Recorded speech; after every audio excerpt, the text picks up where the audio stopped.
have you guys okay? What you been doing with your time? Oh, staying safe. Staying safe. Yeah. Hi, Dev. Hi, Jason. Thank you for joining us today.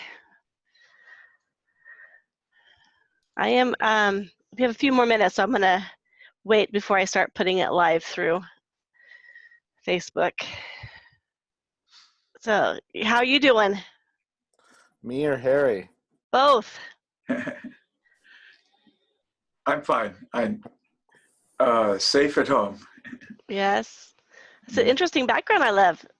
All the rocks. Oh, yeah. I had a Zoom meeting with our church yesterday, and someone was talking about you ever see these? You go walking around your neighborhood, and people have little pixie collect villages in their front yard. There used to be one up on Skyline Drive right near me. For years, my wife and I would walk by it and stop and admire it. And it was at the base of a tree, and there are little fairies and wizards and so on. And then they cut the tree down, and the village disappeared. So we've been looking for other ones. They're cute. We want to make one of these days in our yard.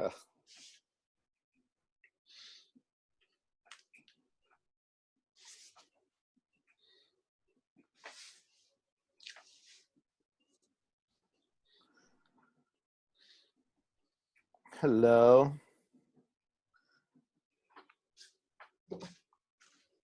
And maybe we should rename ourselves with maybe what organization we're representing. Okay. If you just want to put in parentheses Jason's best friend next to your name, Harry. All right. Sorry about that. I'm trying to get everything connected. Hi, Kelly. Hi, how are you doing? Good, good, good. I'm crashing your meeting if you don't mind. That's fine. I actually listened on Friday. I was the phone one. Yes. Yay. Okay. So I'm going to go ahead and see if I can do the live on Facebook now. And then we'll have other people join as well.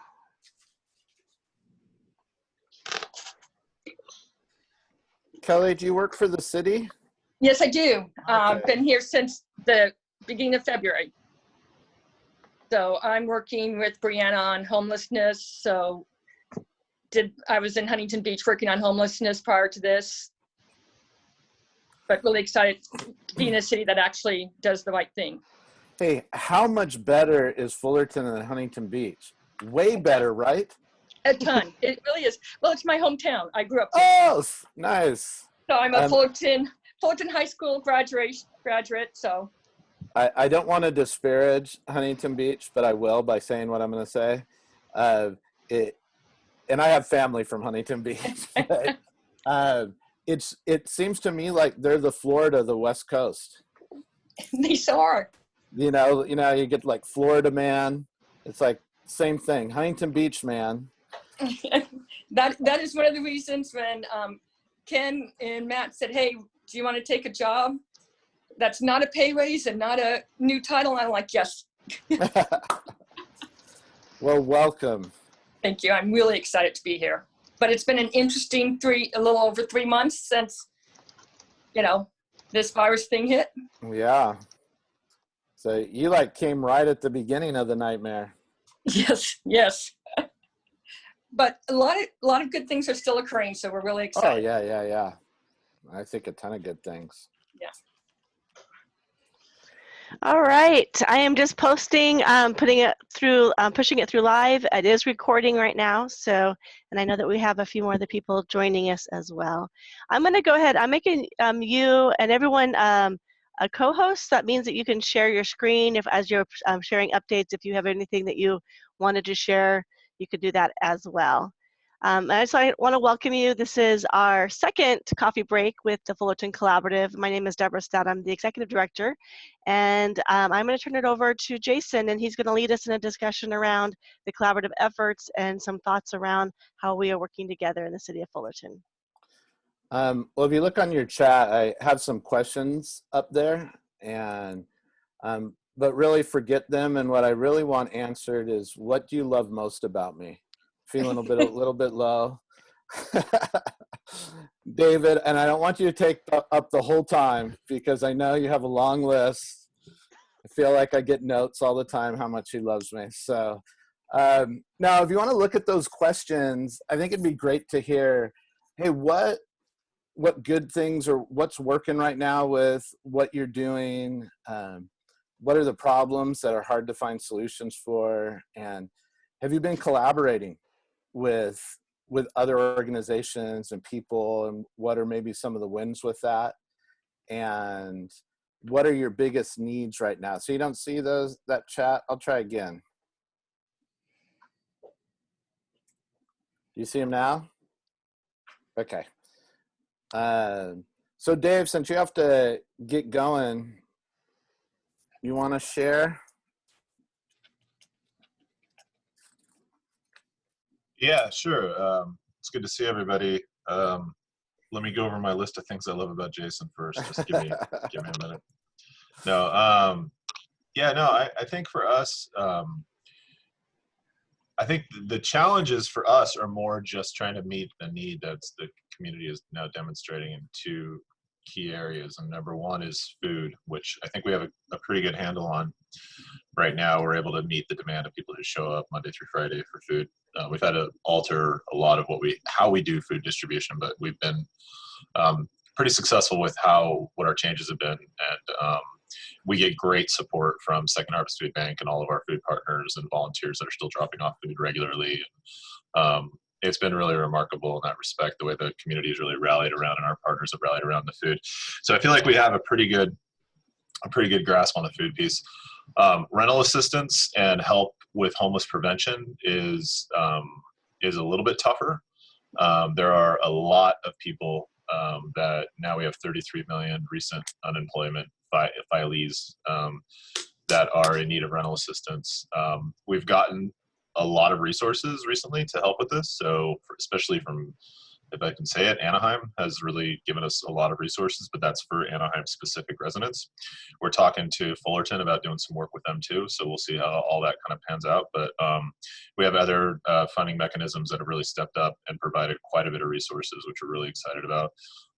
But there is a lot of this CARES Act money floating around that has some waivers in it for CDBG money, which traditionally can't be used as just straight rental assistance, which now can. Anyways, it's a lot of mechanical malarkey. But the good news is that a lot of cities are going to have some resources come in to help offset this stuff. The question, of course, always is it going to be enough? Because 6 months from now, we don't know what the unemployment rate looks like and how many people are still going to have that need and stuff like that. So we're doing the best we can to manage. As far as what our needs are, really what we want to make sure everyone knows and understands is like they're aware that we have this product for the community to help them, right? So we want to make sure people know they can come to the hub, call the hub, and get rental assistance. We know that we want them to know they can come and once a week get a bag of food. Just making sure kind of the word is out there and that kind of stuff is something we still need. I think that's pretty much, I think we're seeing that, as far as like our typical homeless programming, permanent housing, everything else, we're still doing all of those things. Nothing's really changed. I think it's going to be a little bit more challenging for a while to get people out of shelter and into permanent housing because of this. And then when you couple that with, we don't know what the long-term proposition on the job market is, if people are going to be able to pay rent and stuff, that creates some more complications, obviously. Dave, could you remind me, I'm sorry, I'm late to the game. Remind me how we can continue to help support you with food. Yeah, sure. That's a great question, and I appreciate it. Food can be dropped off. Nish, actually, do you want to jump in, Nishta, because you're on here? And what are the hours people can take food to the hub and the hub address? I know what that is, but you might as well just kind of go through all that if you don't mind. Not at all. Good morning, everyone. Sorry, I'm a couple of minutes late. I did see the invite, but in my head, it was 10:30. I don't know why. But Food can be brought to the hub any day, Monday to Friday, between 9 a.m. to 11 a.m. And the address is 611 South Ford Avenue, Fullerton, 92832. We're on the. What are you most in need of? What are you most in need of? So we actually do have a list of some of the in-kind donations that we're looking at food-wise. I can send it your way. Other than, non-perishable canned food is always welcome. So mixed vegetables, soups, beans, peanut butter.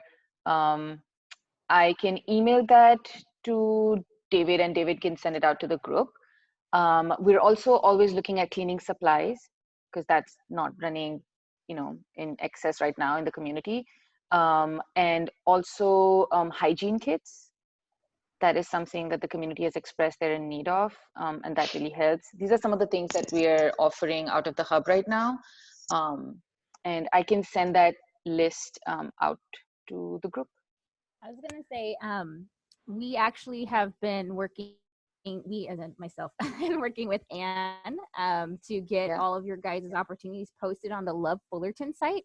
So you also can go there to see the opportunities, just so you can see we're always updating it with projects on there regarding the different food opportunities, but even with those kits and things like that. So just so you know, Love Fullerton is a good place. And then I know you guys also have a blog. So that blog has been really helpful too, with all of the resources on there of their needs and their Anne, who's a volunteer is she the coordinator? She's been updating that, right, with all those things. So those are some other resource locations too, just in case. Nisha, I know it's busy out there, so just so that you can immediately access that now. And I know a lot of people want to volunteer their time, and we appreciate that so much, obviously. But because of what's going on, we basically, as soon as this stay-at-home order started, we cut off volunteers from coming and doing hands-on food distribution to the community. A lot of our volunteers, they're maybe retired folks. We were concerned about vulnerability to a virus like this and stuff like that. And just generally, we just decided it was responsible of us to say, this is what our staff gets paid to do. We can suit up with the PPE, and we've been really great about that since day one. Plexiglass, between us and the clients, and then we changed the way we do distribution to really protect ourselves. And we don't know when we're going to reintroduce volunteers to our work. We're actually having a conversation about that next week in terms of reverting back to some of our more normal business practices, either on 6/1 or sometime after that. While we appreciate everyone wanting to volunteer right now and wanting to come and put their hands on stuff and just feel like they need to, we're getting a lot of that, but we just asking for patience right now. Just a lot of ways to support us in terms of food contributions and stuff like that. And then we know when we're going to get back to more of a normalized, or whatever the new normal is in terms of food distribution, we'll be welcoming back physical volunteers to bag food and distribute food with open arms. So just not quite yet. Two questions. We've been collecting grocery bags, and my wife takes them into the hub every week or two. Do you still need grocery bags? And second question is, how many people a week do you serve there? I'll take the first. So we saw a really remarkable spike that first week after the lockdown, where every day we actually shortened our hours and we cut Saturdays off because of the lack of, we weren't going to have volunteers.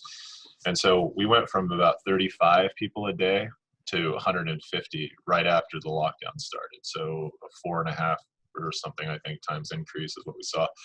It's since kind of scaled back a little bit. I think there was an initial kind of panic at first because the lines at Smart & Final and at Costco and grocery stores was really crazy. And now things have kind of stabilized. So we've seen it tail back a little bit. It's also been hot. We've had a few hot days last couple of weeks. So we've gone, we went a few weeks where the average was about 100 a day, and now this week it's a little lower than that. Again, I think some of that's driven by weather, but I also think some of that is kind of normalcy that's starting to kind of sink in, and people know where to get things that they need. I think the now increase we see from the 30-ish a day to what's about 70 a day right now is what we're seeing, 75 this week, is people who are really hurting because of this, people that have lost jobs and things like that. So that's kind of the settling place, I think, that we're seeing the increase. So, and then Nish, did you want to take the other question about the bags? Yes, Harry, we need bags. Okay, good. Couldn't emphasize that enough, and we really appreciate it. I think we've changed our food distribution model, instead of doing a client choice model, which is ideally how we operate, where people are able to walk in, sort of mimic a grocery store, walk through the aisle, pick the items that they want. We've had to switch to pre-bagging the items, which means we just need more grocery bags because we're handing out, like David was mentioning, between 70 to 100 bags a day. And I think just to add to what David was saying, it's also the beginning of the month. As a team, we were reflecting on like, what is this sort of decline? Why are we seeing like 60s instead of hundreds? And beginning of the month, people have just received their support checks and, they're able to keep up. But by the third week, we usually see a spike, which can go as high as like 140, 135 a day. So it's been busy times at the hub. Yeah, for sure. Thanks, Anything you else? guys. Any big wins, or I don't say big wins, but have you been collaborating with other organizations? And you mentioned Anaheim, Yeah. working with them on. I think because I think one of the things that's probably hard to see unless you're immersed in it is just how much the respective nonprofits countywide that work on this issue or work on homelessness or poverty related stuff in general, food and things, are all talking to each other about what they're doing to try to help and support each other. I think that's been really promising. Nishta and I are on some long email chains, people talking about their best practices, what they're doing to protect their staff, what they're doing to make sure their clients have the best and safest experiences possible. So there's a lot of support happening, I think, within those things. I don't know how much of that's Fullerton specific. The other thing I would say is that here, I think the city has been great. We've had regular conversations with Bree and Kelly and everyone about what we're doing. And obviously with Deborah, you guys and everybody kind of know what we're up to. And I think that's great. I think the more we can communicate and kind of get the word out about what we're doing, and this is another great venue today right now. I mean, being live on Facebook and doing this is awesome because we get to let people know we're available to help. The other thing is funding, right? So there's just been a lot of kind of emergency funding situations or opportunities that have come up, different organizations. We had a tremendously successful giving day this year. We absolutely smashed all of our records and goals. And a lot of that, we had 297 donors across, North Orange County giving to us, a lot of that Fullerton centric stuff. And just people really coming out, I think, in general, and really understanding that like agencies like ours and, other folks in the Fullerton Collaborative are really the folks who step up into these voids when problems like this strike. And I think there's a ton of community support for it, and we're really feeling like that. And I feel like it's almost like one big blanket collaboration. Like everyone kind of knows what needs to happen right now, right? Like agencies need resources. We got to get them out to the community. We got to help people. And there's just so many people stepping up to the plate to do that. But it's really heartening. It's really awesome.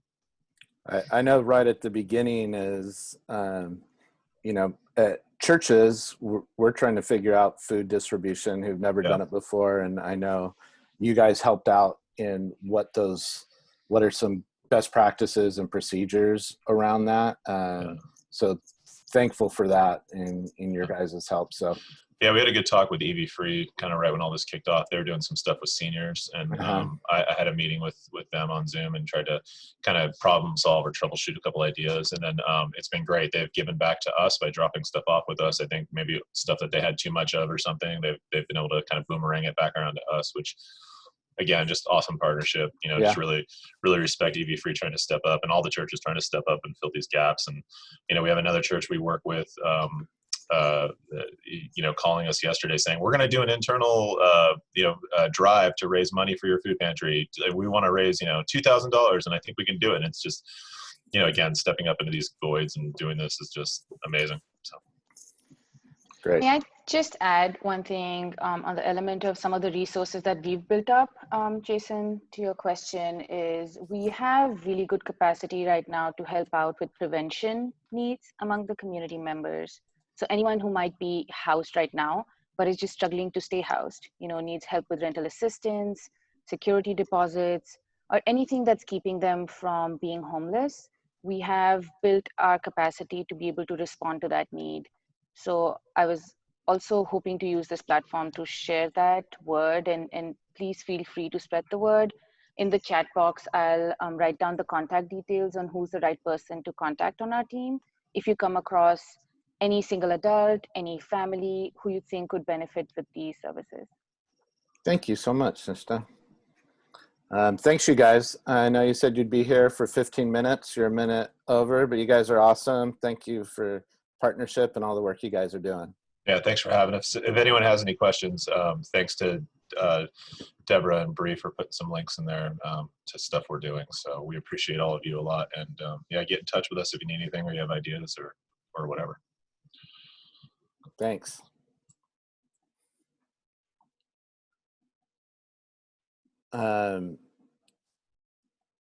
Harry, are you guys doing anything right now with?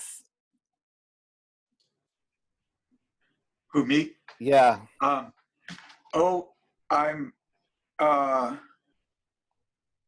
UUCF. About the only thing we're doing is the grocery bags and some groceries. We collect them we have a box out in the alley, and Debbie then collects everything and brings it in every couple of weeks. She has every other Friday off. And with HHROC, we're real concerned about the way homeless people are faring during the crisis, the virus crisis. We had a petition going to ask the Board of Supervisors. We mostly address the supervisors to do the right thing, and we don't think they're doing the right thing. We're concerned that they have 525 hotel rooms and 400 of them are empty. And it seems that people on the street cannot get into Project Room Key. They have to go to the shelter first, and so on. I don't want to go into a rant here, but they're trying to organize a protest, drive up protest, not Huntington Beach style protest. And I'm working with another group called OC Emergency Response, and it's about the virus in general, but we do a lot of discussion of homelessness in there too. So I wanted to ask, I think Brianna might know what the situation is with the Fullerton shelter. What's it like in there? I think I heard they have cots in there. Are they 6 feet apart, or are they just 3 feet apart? And are they always full? Just a general idea of what's going on in there. I'm afraid to try to go in there because I'm trying to stay home. I'm 70 years old, so I figure I'm over the hill for on the street volunteering. Hi, Harry. This is Kelly. I'm with the city of Fullerton. Yeah. And I've actually been in the shelter a couple of times, so I've kept Bree away from it. What they've done is, pursuant to HUD guidelines in CCD, is the cots are 3 feet apart, but they're head to foot. Mm-hmm. So everybody is sleeping opposite. So that's how it's set up. If anybody is sick, we have a room that, the former child care room is where they're going and being quarantined in there, or if we have a family. So it's been running really well. It's between 94 to 100. Right now it's at 89, but that's because 13 people are at the hotels being tested. Oh, good. Thank you.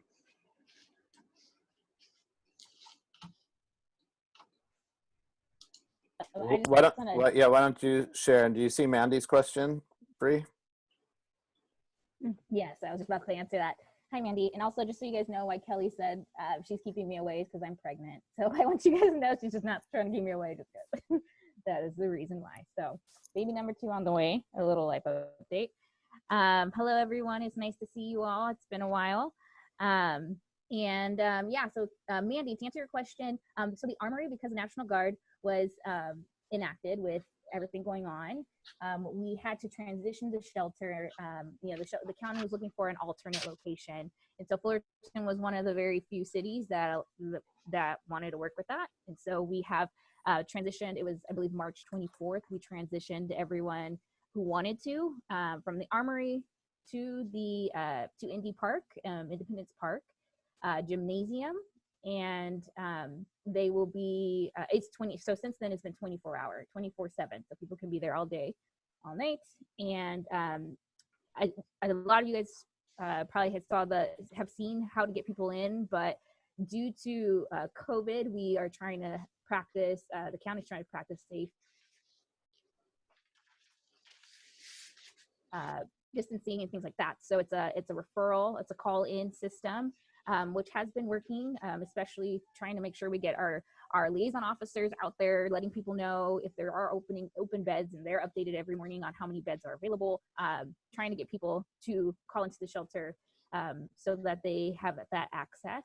And yeah, so it'll be going on for now through May 31st is the county's agreement, just so you guys know what's kind of currently set. And so yeah, so that's kind of the status of the Armory transition now to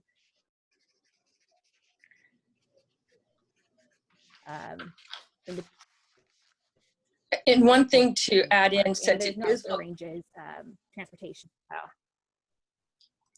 Yeah, just to jump in, since it is located in Fullerton, they are accepting walk-up Fullerton homeless.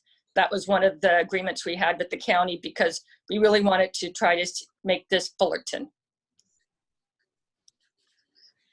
That, yes, my apologies. Yeah, so that's that.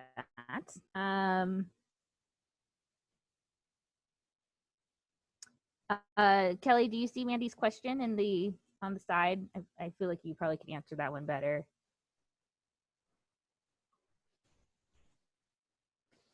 While she's doing that really quick, I will give a couple quick updates. Oh, do you have an answer? Okay. They are offered, prior to being arrested, to go to the shelter. Our police officers are offering shelter first. If they will not remove themselves or, you know, refuse to go to a shelter or safe parking, then they are arrested. And yes, they could go to the shelter after being released.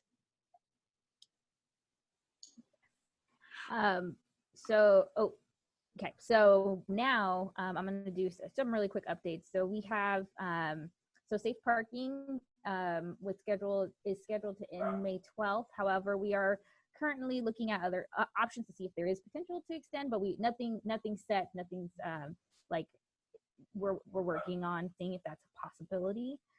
So just a heads up on that. But as of right now, the parking program 6-month ending is May 12th. The placenta shelter has opened, and we do have Fullerton clients in the shelter, which is awesome. So if you have people that qualify, essentially have North Orange County ties, but obviously we want to get as many Fullerton people in, please send them to CityNet, and I can put in CityNet's information in here if you don't have it already. So CityNet is the agency to refer people into the shelter.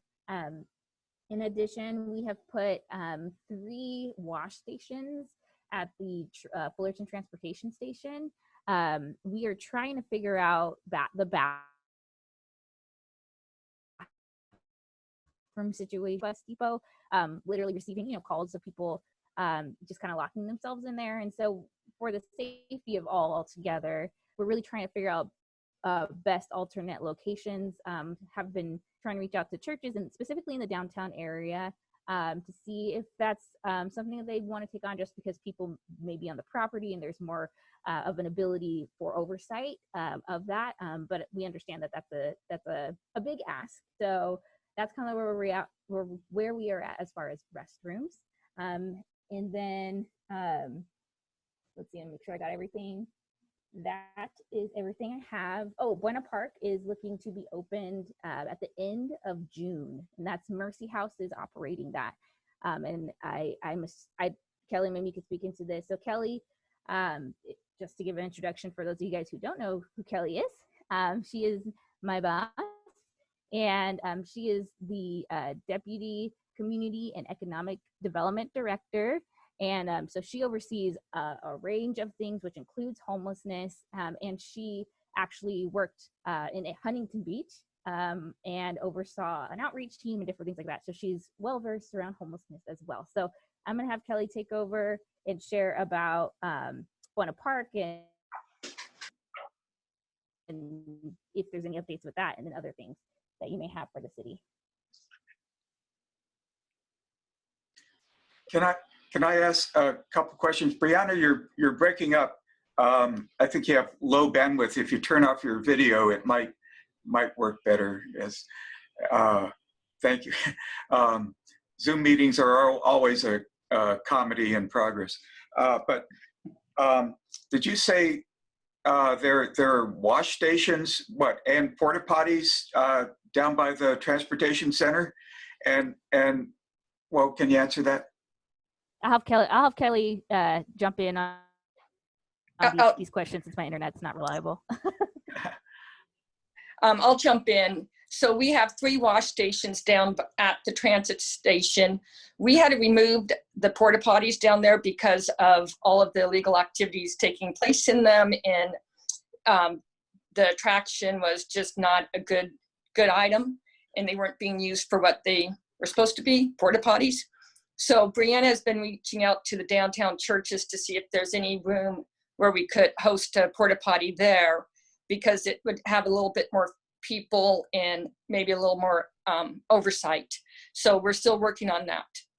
Okay, and you said, Kelly, something about walk-ups at the shelter. You're taking Fullerton walk-ups? Yes. Luckily, we have an agreement with the county and Mercy House that, we're going to place our homeless first into that shelter. So they're allowing walk-ups if they're Fullerton based and doing the intake right there and then. It's been helpful. Okay, it's people that you've previously identified as being from Fullerton? No, if they walk up during the intake, they're asked. Okay, fine. And you said something about people being arrested. Is that just on private property, or are they arresting people on public property? They're not arresting anybody right now that's homeless. That was in response to a question in the chat box where somebody asked if after a person has been arrested or cited for trespassing, can they still go to the shelter? And so my response is we're offering the shelter to any homeless, even without ties. We do not want to arrest. We are not arresting the homeless for trespassing. Okay. And that was in reference to private property. Okay, thank you. Okay, well, I'm just going to jump in and give a quick update on the Illumination Foundation shelter here in Fullerton. It has received permits. They've been doing construction. They did all the demolition already. So they're out there constructing. So we don't have a time frame yet. As soon as I get one, I will let everyone know, but we're hoping, beginning of July. And, I've been here 3 months, so I've only had the opportunity to meet with a few people, and David and Pathways of Hope was one of them. And we are looking at doing a homeless prevention program with them.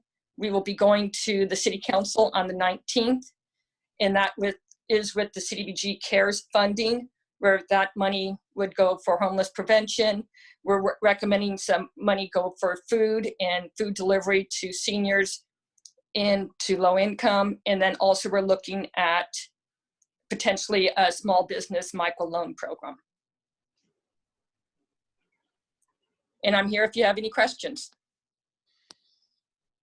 This is Mandy. I had a question. You said you were looking at downtown churches for porta potties. What do you need in reference to that? And the reason I'm asking is because we've had an awful lot of trouble with access to our building. We had to, Harry, this is why I asked the question, we had to fill out a no trespassing order because we couldn't even receive mail at our church because of the encampment that was happening at all of our entrances. We don't want to encourage that to happen again, but we would be willing to be in a conversation about porta potties if that's something you're needing downtown. So could you share some more information about that? Well, we're trying to make sure we have bathrooms for the homeless, because if you don't have bathrooms for the homeless, we all know what's going on. So one of the things we're looking at is, putting out porta potties again. But we want to do it to where there's some supervision. And that's why we're thinking at a church or somewhere where they don't feel, the need to do what they were doing at the transit center is the nicest way to say it. So we can talk offline, and I'll walk over and look at the church and see where we could place one if you're interested. Yeah, I'll jump in here, Mandy. That's my apologies for not reaching out to you. Given the situation that was going on at the church and the trespassing notice, it was maybe my wrong to assume that that's something that you would want on the property. So that's my apologies for not reaching out to you about that. No, it's okay. I don't think we'd be interested just because we've had drugs and violence on our property, and I don't think we want to encourage that again. I was just curious what you were looking for when you said downtown churches. Of course, that's me. So, and Paula and Jason. So I'm just curious what you're looking for. And no, that I think drugs and violence are happening everywhere. And So I want to second that. We didn't respond for the same reason. We've been trying hard to get that kind of behavior off of our property. And I regret to say that since we've had to stop our Saturday breakfast, there's been less trouble. Also, our parking lot, which is big, is overlooked by a bunch of apartments, but otherwise, when any of us are on the property, we're not on that side of the property. And so the parking lot, we've had to, for instance, we had some outside outlets, and we've had to have those rewired so that they're behind the gates, because we end up with condoms and needles and a couple of brassieres, and people defecating in the bushes. So I can understand why you would ask us, but we're already struggling with trying to keep that kind of behavior and that kind of problem off our property. That's why we didn't, frankly, we didn't even give it a second thought as to whether we would consider that. I'm so sorry. It was a huge ask, and we'll continue to look, but hopefully we'll be opening some of our park bathrooms again, and we do not want the encampments in downtown. Hopefully downtown starts opening up in the next few weeks, and we can get back to a new normal, since it will not be normal for a long time. But I appreciate the fact that anybody thought about it for a minute, because it was a huge ask, and we'll continue to look.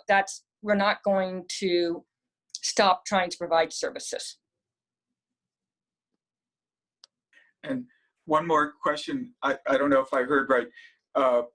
Brianna, you said the safe parking is going to end in a few days, May 12th or something. Is there any chance of that continuing, or any closing thoughts on it if it's ending? So, well, let me jump in here real quick. We're taking to council on the 19th. I better be writing that council report today. A summary of the program. Brianna did an amazing summary and best practices for future programs, to ask council if they would like to extend it. To that end, we're seeing if we can at least extend from the 12th to the 19th. So we could at least have it, if they do want to continue, they just continue we can continue with the program. We have asked Pathways to submit a plan for the program if they are interested in taking over, and also working with the Illumination Foundation. So we are asking for 2 bids. Okay, thank you.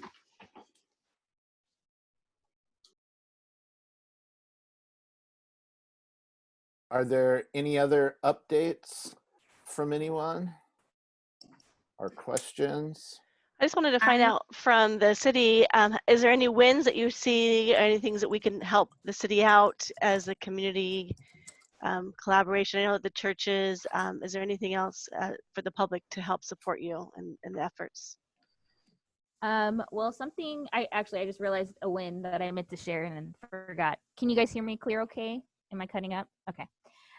Something that I wanted to highlight is the collaboration that's happening. I've been reaching out. I started off with a school district to see what the needs of the McKinney-Vento kids essentially are is regarding food, and it was perfect timing because Fullerton Act and OC United were looking for churches to partner when it comes to meeting that need. And so I've been working closely with OC United with the Love Fullerton platforms. It's something that we already at the city had access to as far as the community at large looking to that platform to work with other organizations. So it's been awesome. We had over 150 students who received groceries over the last month that have been identified by the principals at the Title I schools as the most vulnerable. And so that's been really neat, and Pathways has helped step in with that as well, with any gaps that we may have had. So very grateful for that collaboration. In addition, I just want to throw it out there, if you are an organization, obviously, who is in need, I want to help facilitate those resources and get that connected to opportunities of people who want to help you. And so as a resource coordinator, trying to do that part. So let me know if there's anything that's going on in your nonprofits or just groups, any needs that you have, so I can make sure that they're being posted on these platforms, because we've had a very great response from the community at large through the Love Fullerton platform. So please let me know. Kelly, are there any needs that you feel like need filled? And not right now, but if there is, I know to reach out. And I know that within the city, they have been sending out some updates and sharing with the public about community, just as overall what the city is doing in regards to COVID and reopening the city. So if those are interested in getting those updates, to visit the city website, and you could actually sign up to get emails sent to you as well. Thank you, Brianna, Kelly. Back to you, Jason.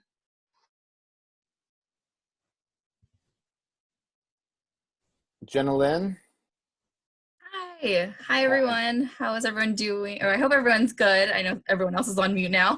But at Chrysalis, I know we're not located in Fullerton, but we really try to partner with all our Fullerton partners to make sure that if we are starting our services virtually, or we just did a couple weeks ago. So if not all of you are familiar with Chrysalis, but our focus is finding employment for homeless or low-income individuals that may have had extra barriers to finding employment. So we did start our services virtually, and since that started, we've had over 70 people inquire about services. I want to say 90% of them have already done new client intake over the phone. So we're doing all of our services virtually. So we're still being able to provide one-on-one, not counseling, but our on-site counselor is virtually on-site for clients. So she's doing appointments there. Our employment specialists are still doing online job applications. I would say probably one of the barriers has been our clients not having access to computers or phones, since all the libraries are closed and since our offices are closed at the moment. But our employment specialists have been able to kind of navigate that by doing the application on their end and having their client kind of give them the information there. But if maybe we could partner with the library once the libraries do reopen, because it will be a little while since until our office reopens for access to computers. So that may be how we can partner together to help individuals in Fullerton. But we're still providing clothing. We leave it outside our office so that clients can come and pick it up. They let us know their size, and we'll leave it outside for them so they don't have any contact with any individuals. We're still able to provide hygiene kits and lunches if they need it. We'll same thing, leave that outside as well. The job search has been different for a lot of our clients because there's limited openings, but we still have had a lot of, we call them our bells here at Chrysalis. So we've been still able to help clients find employment. So that's been really great. But if there's any questions, I will leave my contact information in the chat box, but also our hotline for any individuals that are looking for resources. I'll put that there. I believe the number to press is 4 for our OC site, but it has all of our sites on there as well. Thank you. And Robert, are you with an organization?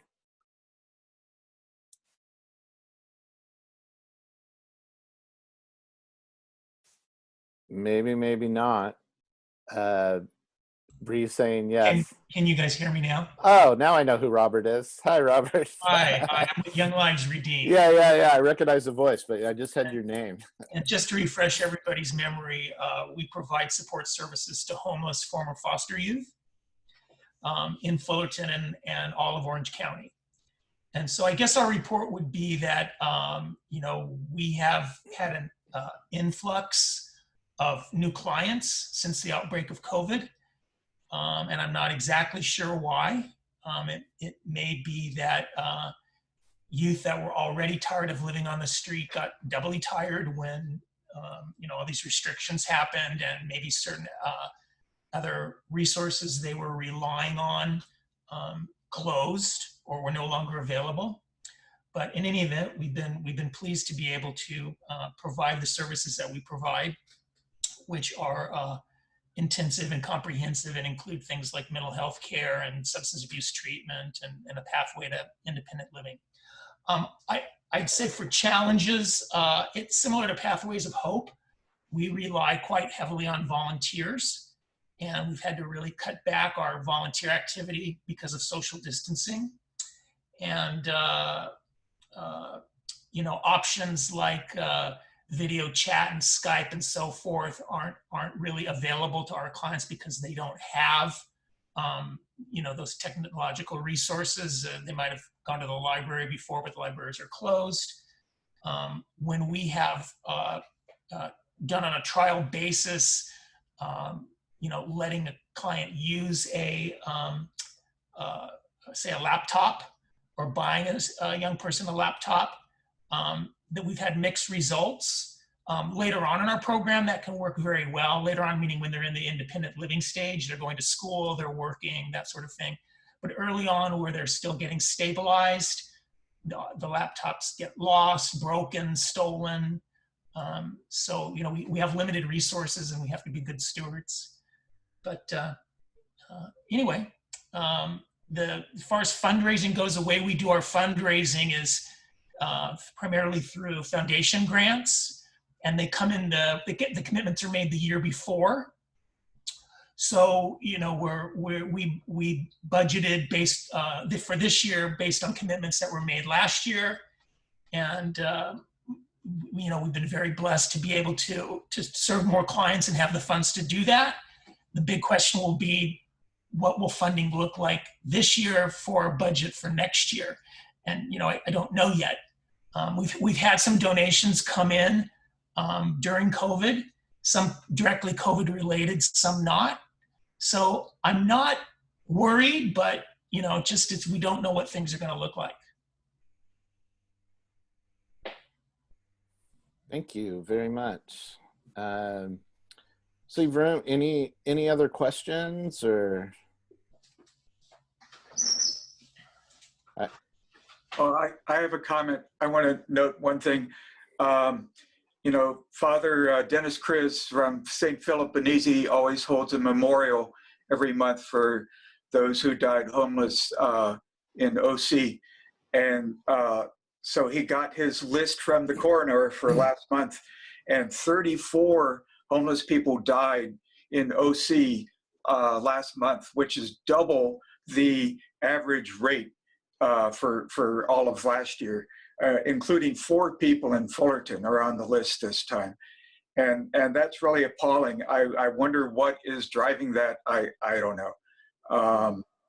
But I would like to find out why the numbers doubled. And anyway, Father Dennis has his memorial now online every second Tuesday of the month. So I think that'll be next Tuesday, right?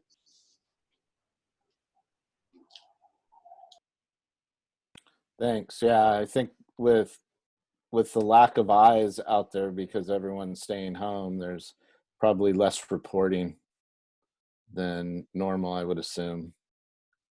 Could be one reason, but I don't know. That's just a guesstimate from Jason. Less reporting? Yeah, like less eyes. So people being out, seeing maybe someone in real need, and not being able to contact anyone to help.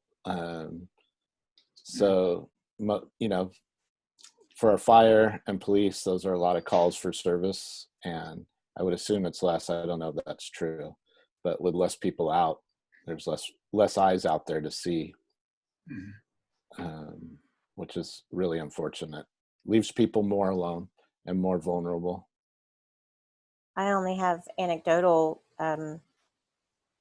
evidence to share to answer some of Gary's concerns, but I know that the people who were staying at our church were sicker than they've ever been. Some so sick they couldn't move on their own. And when we called an ambulance for them and got them taken to the emergency room, they were not able to help them and sent them back to the street. So I can tell you that that's at least part of what's happening. Thanks. I know this is really unique time, and especially for us who long to help and give the most as possible. I know it can feel like we have our hands tied behind our back, and so we just do the best we can. And the Love Fullerton platform is a really good platform. Maybe Bree, if you know of needs or if you want to be updated, there's a lot of good information there all the time. But also, if you know of needs or if people are asking, you can submit a project online. Maybe Bree can talk like what that's like. Would you rather have them contact you or around homelessness, or submit a project through the website? Yeah, I would just contact me. You guys have my contact information. I'll put it in here as well. I think that'll be the best way to make sure we get it up as quick as possible. Thank you.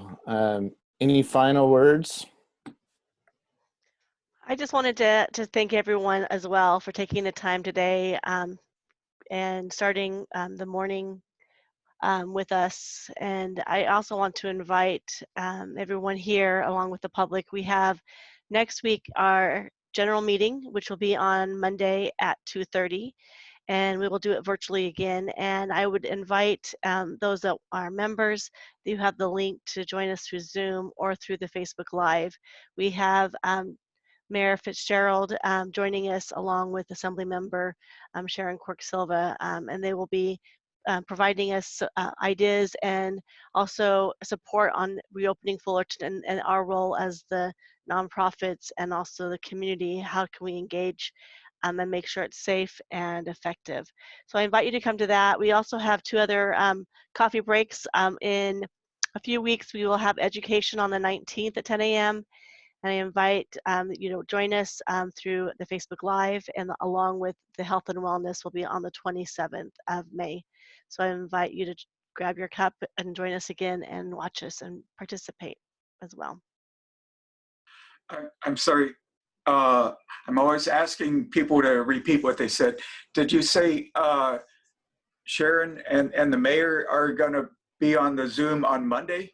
Yes. The general meeting, thank you. Yeah, the general meeting on the, yes, on Monday and 2 o'clock is going to be networking for those that are members, and then 2:30 is the actual meeting start date. But both of them will be there through the Zoom. Thanks. Well, with that, I hope you all are well, and I hope that you're finding the energy to continue on. So thank you so much. Deb? Thanks, Jason. Bye. Bye. Thank you. Bye, Bye, thank you. everybody.